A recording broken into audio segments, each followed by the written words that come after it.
this film. How proud that Gutterbee is premiering here at the Santa Barbara Film Festival. Yeah, it's great. Good. I have a history here. I did a movie 10 years ago that I produced, and we played it here and sold it here. So I have a good track record. So it's great to be back up here. Now, I've seen Gutterbee. I think it's a lovely, humorous film myself. What attracted you gentlemen to a project like this?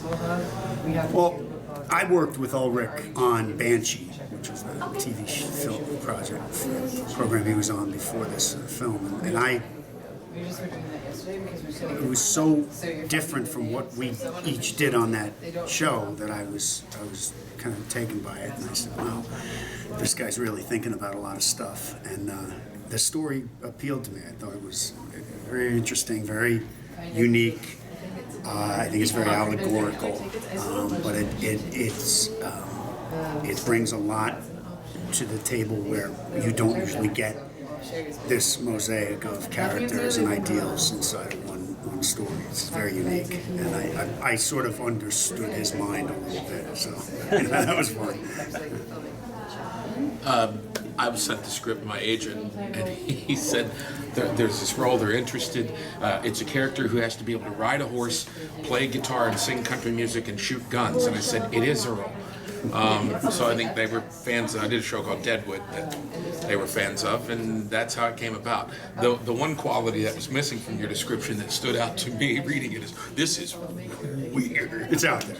Yeah, it's different. It's different. And that's a testament to Ulrich and who he is, and he sees things. I appreciated him coming to me with it because I understood. I think he and I think alike in certain ways, and I said, Ulrich, I get this. I know it's zany, but I understand. I think I understand a lot of what you're talking about in here, and there's some really important messages in there. What I love about the film is it's sort of like an urban western type of thing.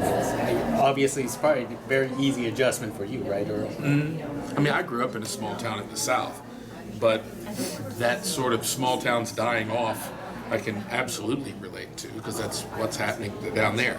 Not as remote as where we shot in Roy, New Mexico, was remote.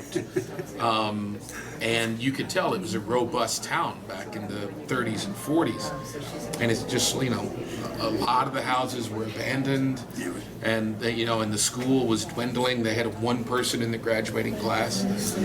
It's almost like the story is almost about ghosts. Not like it's a ghost story, but it's about the ghosts of the characters that he, identifies with. This, and we're hot dog and hamburger country. That's what we do. The ghosts of what Edward's character does. And he has ideals that he wants to bring to this place. And honestly, the ghosts of the ideals of the filmmaker. This is what he envisions for the way things should be, but this is the way they are. And it was a ghostly town. I really felt. I saw my first tumbleweed in Roy. The actual thing rolling down the street. I've never seen. Oh, yeah. They got a whole bunch of. It's like a ghost town. But very nice people. Really nice people. Well, being in such a small production in a small town, did you develop like a camaraderie with each other in a sort of sense? Oh, absolutely. I mean, we'd roll in. The production would roll in each morning. We'd triple the population of the town at that moment. I mean, well, I befriended Dusty, the guy that owned the ranch where we shot, which was my ranch, was an actual working ranch. And lo and behold, his family was from Mayfield, Kentucky, which is about 30 miles from Murray, where I grew up. Because we were talking about it, and I said, that area. He said, actually, my grandfather was from a little town called Mayfield. So he and I hit it off, and we'd sit there at lunch and sing songs to one another on his back porch. People were great out there. Everyone. We stayed in a place called Springer. You stayed. I was in Springer for about a week. And then I couldn't get anything to eat like late at night, so I went to Vegas. Las Vegas, New Mexico. New Mexico. It was 71 miles from my hotel in Las Vegas to Roy, and I drove it every day. But the towns were staying in those towns and going to these places were good you know, it was good fodder for what the story's But really it's about. what you our know? story It is is about. what it's It's- about, you know, and it was getting to know those people really helped me. I was like, oh, these are real people out here. This isn't some hokey place that we talk about. There's real people out here, and the things that was happening in the fictitious town happens in many cases to these real towns, and I think it's some important messages. A lot of improv for you guys on set because everything seems so funny. There was some degree of it, but mostly it was the script. Yeah, believe it or not, most of that was scripted.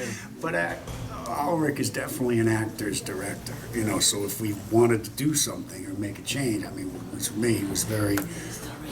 It gave us a lot of flexibility to do that. And, you know, what if I said it this way? And oh yeah, do that. That's very good. That's very good. You know, so it was fun. I know the story's bonkers. I do have to admit that. I don't want to spoil too much. But any upcoming projects for both of you gentlemen? Well, I have a show that's on Hulu that came out a month ago called Reprisal that I did over the summer. And then, yeah, there's something else I've done, but I can't talk about it right now. You have to kill all of publicly. us. We don't want Yeah, I have an NDA that was 15 pages long, There you go. literally, so I'm not allowed to talk. I'm on a program called For Life with ABC that's coming out next month. So. Now, before I let you go, what did this sausage that you tasted on set actually taste like? It I know was- both of you had. You had a sausages. real sausage. Yeah. Yeah, I had a fake sausage. I had, I don't remember, I've eaten so many sausages over the course, I remember it being spicy, which I liked. I had to eat the Great American White, and it was, truth be told, can I tell them what it was? Mashed potatoes. It was cold mashed potatoes at 4 in the morning, and it was the coldest day in my life in Wagon Mound, right? Dude, I got buggered by a horse when it was like 40 degrees outside, so don't even talk about on-set misery. But it was fun, and I had to down that thing like 3 times. And that was earning my money that night.